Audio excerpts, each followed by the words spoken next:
તો આ તરફ સુરેન્દ્રનગરમાં પુલ ઉપર વરસાદી પાણી ભરાયા છે। ભારે વરસાદને પગલે પુલ પરથી પાણી પસાર થયું છે।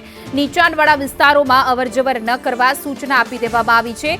ધોળીધજા ડેમથી પાણી ભોગાવો નદીમાં પહોંચ્યું છે। રતનપર જોરાવરનગરથી સુરેન્દ્રનગરનો આ જોડતો રોડ છે જે બંધ કરવાની ફરજ પડી છે, કારણ કે પુલ આખો પાણીમાં ગરકાવ થયો છે, પાણીથી તરબોળ થયો છે। શહેરના 2 પુલને બંધ કરાયા છે અને સાથે જ ત્યાં પ્રશાસન પોલીસ પણ ખડકી દેવામાં આવી છે, કારણ કે પુલ ઉપર પાણી ફરી વળવાને કારણે અવરજવર બંધ કરી દેવામાં આવી છે। સુરેન્દ્રનગર જિલ્લામાં મેઘો છે મહેરબાન છે થયો હતો। સુરેન્દ્રનગર જિલ્લામાં તમામ ડેમમાં નવા પાણીની આવક છે થઈ હતી।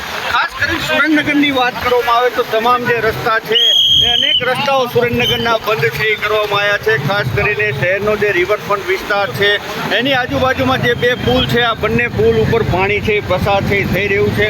આ પાણી છે એ ખાસ કરીને જે નાયકા ડેમ છે એ ઓવરફ્લો થયો છે, વાસણ ડેમ છે એ ઓવરફ્લો થયો છે।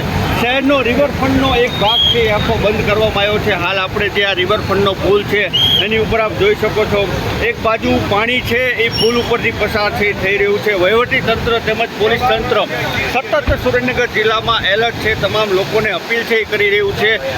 ભોગાવાની આસપાસ જે વિસ્તાર છે એમાં નીચાણવાળા વિસ્તારમાં કોઈએ ત્યાં અવરજવર ન કરવા માટે થઈ તંત્ર દ્વારા વારંવાર અપીલ છે એ કરવામાં આવી રહી છે અને અહીંયા પૂરતો બંદોબસ્ત છે એ ગોઠવી દેવામાં આવ્યો છે। લોકોને આ વિસ્તારમાંથી ન આવવું અને નીચાણવાળા વિસ્તાર છે એમાં એની આજુબાજુ અવરજવર ન કરવા માટે થઈ વહીવટીતંત્ર તેમજ પોલીસ તંત્ર દ્વારા સતત અપીલ થઈ કરવામાં આવી રહી છે।